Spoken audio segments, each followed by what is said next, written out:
Good morning, everyone. Boker Tov and Shabbat Shalom. In this week's Torah portion, we have the commandment to be kind, compassionate, sensitive to the plight of the poor, the widow, the orphan, and the stranger in your midst.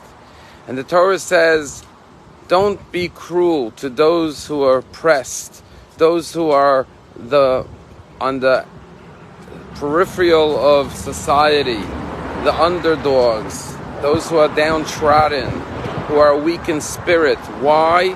Because atem yedatem et nefesh hager. You know, you understand, you can empathize with the soul of the stranger in your midst, because you were strangers in the land of Egypt and you experienced firsthand the cruelty of the Egyptians towards you, and therefore don't do that unto others. On the contrary, be extra kind and caring, because you know the soul of the stranger. And what the Torah is teaching us is that when we look at people who are different than us, we often look at their externalities. And when they don't look like us or act like us or dress like us, they don't have the color skin as us, we treat them otherly, we treat them differently. What the Torah says is don't look at the outside facade. Look to the soul of the person. On the soul level, we are all one and we are all the same. And you know your internal soul. And you know what you experience, and therefore show love to every single human being. But perhaps there's a second, deeper dimension to this message.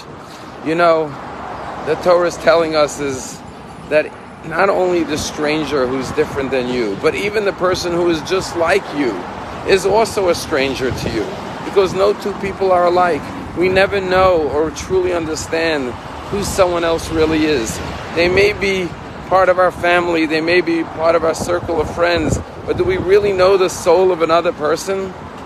Can we really know a person's inner struggles and challenges?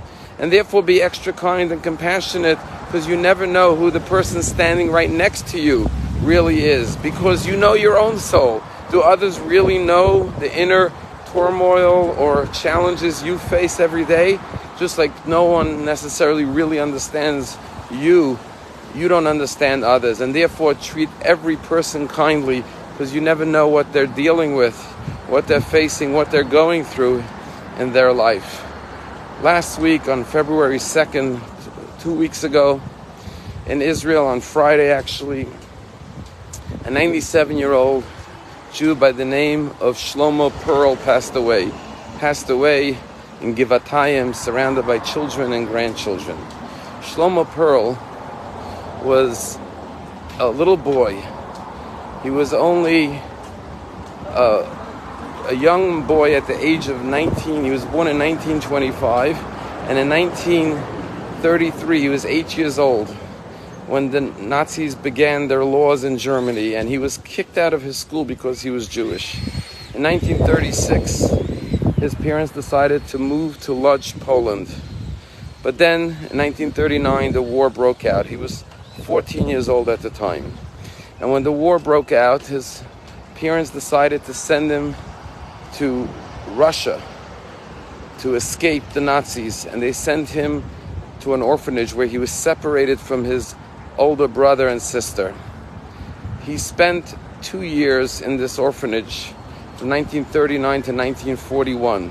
Then at the age of 16, in 1941, the Nazis broke their treaty with Russia and invaded and conquered Russia and fought the Russians. And he remembers at the age of 16, he was woken up in the orphanage, and he and all the children were told to run. The Nazis were coming. He ran to an open field, and suddenly he was surrounded by Nazis. The Nazis approached and pointed a gun towards him and said, "Are you Jewish?"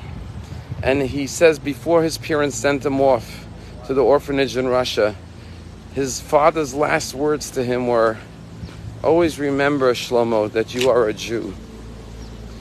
And Shlomo Pearl remembered those words of his father, but then he remembered his mother's last words to him, and his mother said to him, "Remember, do whatever you have to do to stay alive."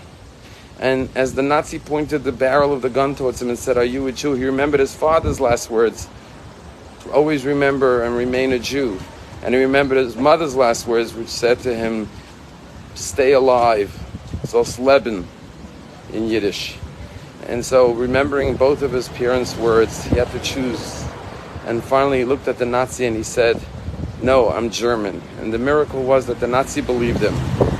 And they sent him to join the Hitler Youth Movement. And for 4 years, from 1941 till 1945, Shlomo Pearl was a member of the Hitler Youth Movement. He wore a Nazi uniform with a swastika. Every morning he did a Heil Hitler. He sang cheers and chants of the Nazi Youth Movement. He celebrated their victories over the Jews together with the other Nazis in his group. And he said every day he would act like a Nazi during the day, and then in his bed at night he would cry for his family that he longed for. 1945, the Nazis were defeated, and he was able to reveal his identity for the first time in 4 years as a Jew. He made Aliyah to Palestine in 1945. In 1948, he joined the War of Independence, and then ultimately got married and started a family, and passed away 2 weeks ago at the age of 97. And there's a famous film made about him, a book that he wrote in 1990, and then a film called Europa, Europa, about the life of Shlomo Pearl, the Jew who had to live as a Nazi for 4 years. And he said, till today, his soul is intermingled. On the one hand, he has the Nazi boy that he pretended to be, and he went by the name of Joseph. He was called Jup. And he remembers that Nazi boy that saved his life. At the same time, of course, he's a proud Jew. He said during the 4 years he had to suppress his identity as a Jew. And now he still has to suppress that childhood memory of being a Nazi. He actually went back to Germany and met with his other Nazi youth movement fellow students and children that he was in the Nazi youth movement with, and he spoke to them about right and wrong, about morality, about the evil that they were a part of. Every person carries internal struggles and challenges. We never know the soul of the next person. On the outside they may appear to be one thing, but on the inside they may be someone completely different. And therefore be kind and sensitive to every single person, even to the people you think you know, because we truly don't know what is in the soul of another person.